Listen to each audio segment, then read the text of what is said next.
16장 유다에게 한 모압의 호소. 이 땅을 다스리는 이의 어린 양을 보내어라.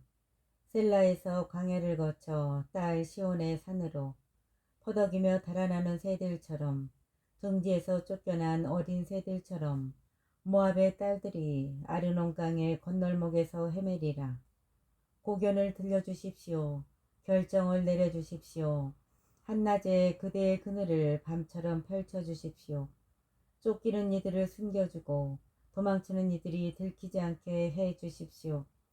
모압에서 쫓겨난 이들을 그대 곁에 머물게 하여 파괴자 앞에서 그들에게 피난처가 되어주십시오.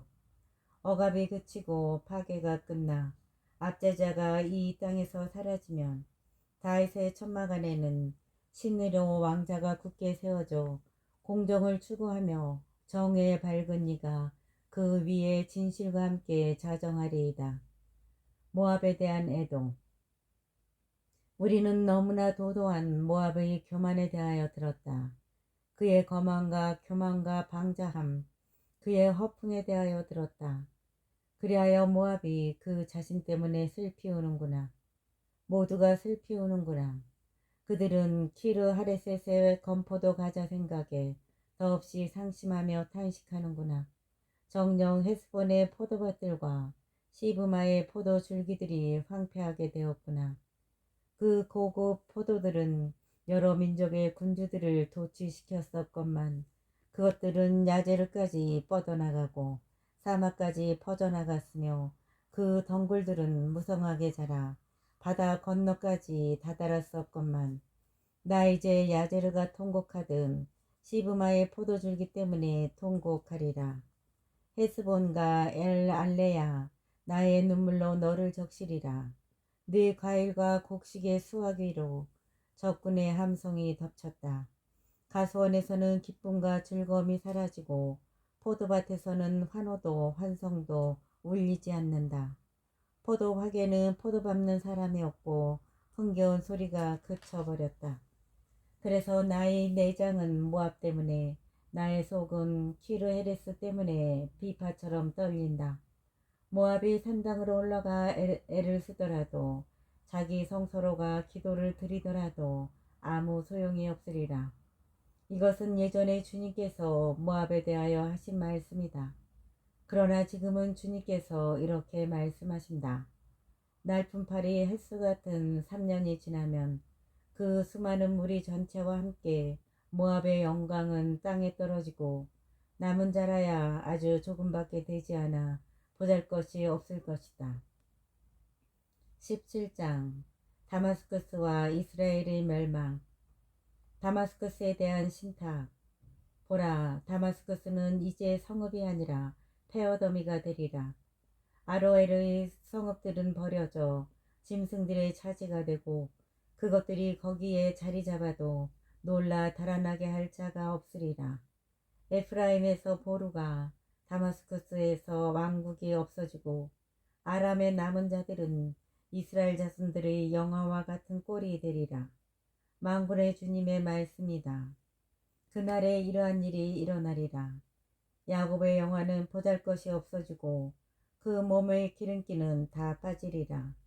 이는 수학군이 곡식을 거두어들인 뒤 팔로 이삭을 모아들일 때와 같고 르파임 골짜기에서 이삭을 주워 모을 때와 같으리니 거기에는 올리브 나무를 떨고 났을 때처럼 남은 열매를 따는 일만 남아있을 뿐 과일나무 끝 가지에 두세 알 줄기에 너덧 알만 남아있으리라.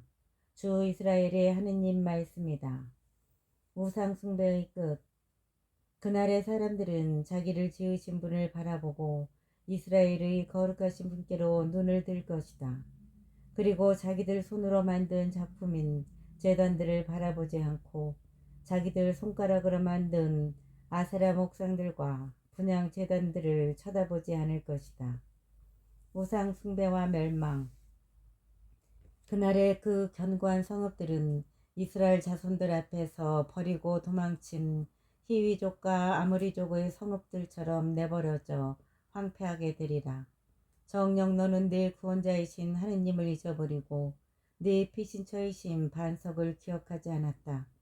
그러므로 내가 희열의 식물들을 심고 낯선 신의 덩굴나무 묘목을 심어 네가 심은 그날로 자라게 하고 씨앗을 뿌린 그 아침으로 싹이 트게 하여도 그것이 병드는 날 수확은 사라져 너에게 회복할 수 없는 고통이 되리라. 침략자들의 멸망. 아, 수많은 민족들의 고함 소리. 그들은 바다가 노호하듯 고함을 지른다. 결의들의 함성. 그들은 거대한 물이 포효하듯 함성을 지른다. 큰 물이 포효하듯 결의들이 함성을 지른다. 그러나 그분께서 그들을 꾸짖으시자 그들은 멀리 도망친다. 산 위에서 바람에 날리는 겨처럼 폭풍 앞의 방랑초처럼 그들은 쫓겨난다. 보라, 저녁 때에 닥쳐온 두려움을 아침이 되기 전에 그들은 이미 사라지고 없다. 이것이 우리를 약탈하는 자들의 몫이요 우리를 노약하는 자들의 운명이다. 18장 에디오피아에 대한 말씀.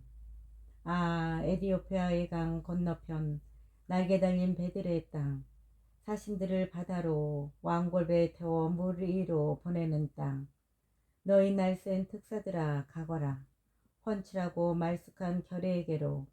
어디에서나 두려움을 일으키는 민족, 강줄기가 여러 갈래로 뻗은 땅에 사는 강력하고 승승장구하는 결의에게로.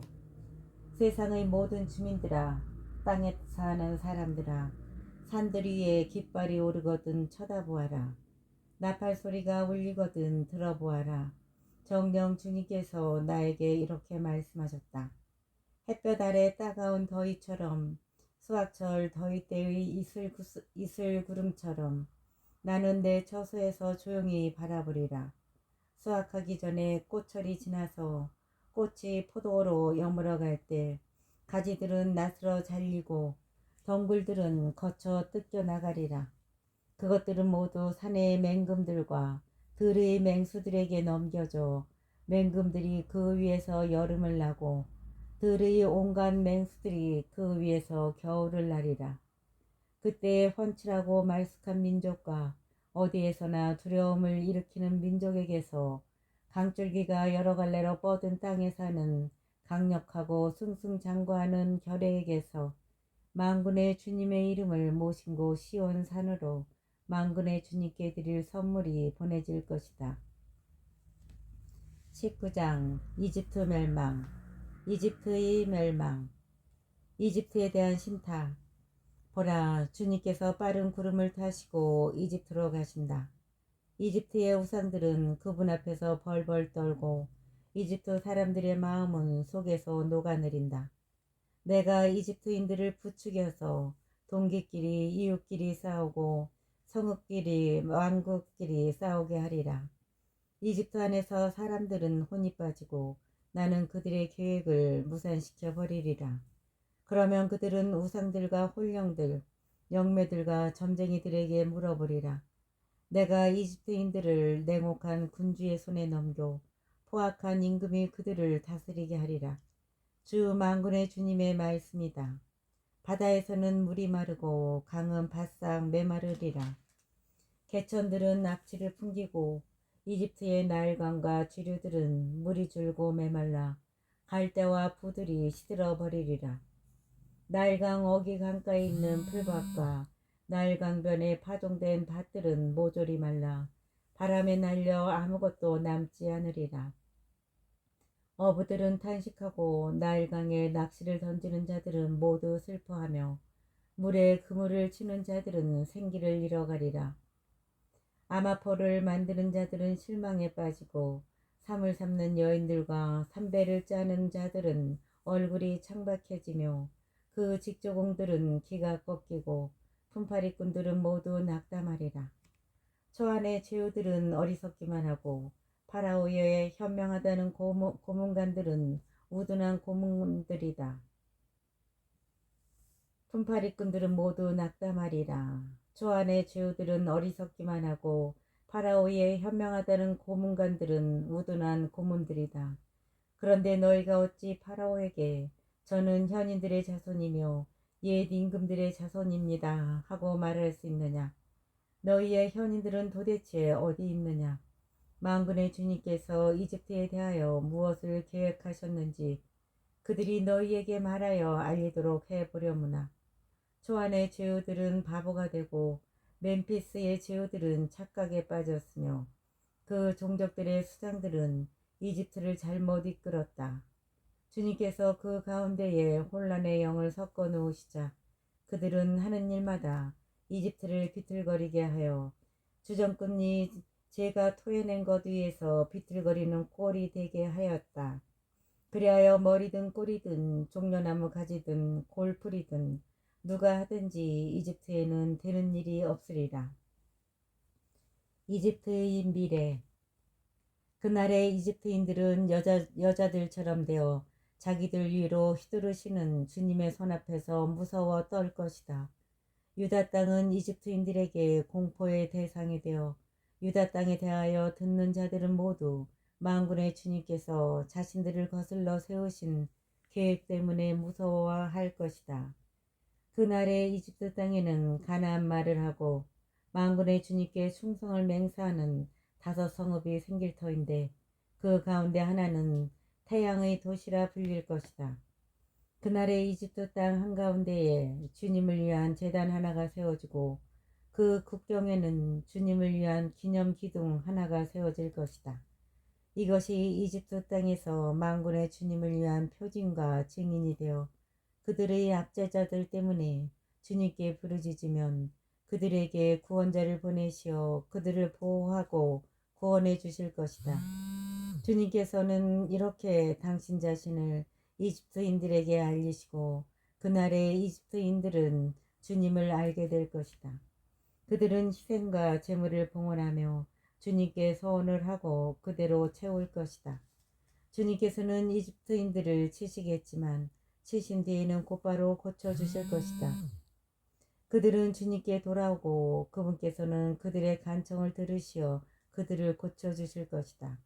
그날에 이집트에서 아시리아로 가는 큰 길이 생겨 아시리아인들은 이집트로 가고 이집트인들은 아시아로 가며 이집트인들이 아시리아인들과 함께 예배를 드릴 것이다. 그날에 이스라엘은 이집트와 아시리아에 이어 세 번째로 이 세상 한가운데에서 복이 될 것이다. 그날에 이스라엘은 이집트와 아시리아에 이어 세 번째로 이 세상 한가운데에서 복이 될 것이다. 곧 만군의 주님께서 복을 받아라. 내 백성 이집트야. 내 손의 작품 아시리아야. 내 소유 이스라엘아 하고 말씀하시면서 복을 내리실 것이다. 20장 이집트와 에디오피아의 멸망.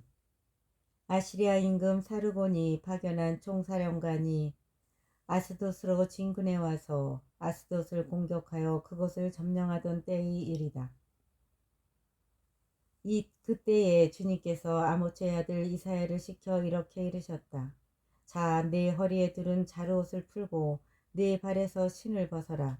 그는 그렇게 하고서 알몬과 맨발로 다녔다. 그 뒤에 주님께서 말씀하셨다. 나의 종 이사야가 이집트와 에디오피아에 대한 표징과 예표로서 3년 동안 알몬과 맨발로 다닌 것처럼 그렇게 아시리아 임금의 이집트 포로들과 에디오피아 유배자들을 젊은이나 늙은이나 할 것 없이 이집트에게 수치스럽게도 엉덩이까지 드러낸 채 알몬과 맨발로 끌고 갈 것이다. 그러면 사람들은 자기네 희망이었던 에티오피아와 자기네 자랑이었던 이집트 때문에 놀라며 부끄러워할 것이다. 그리고 그날에 이 바닷가 주민들은 말할 것이다. 보라, 우리의 희망이었던 나라가 이 꼴이 되었구나.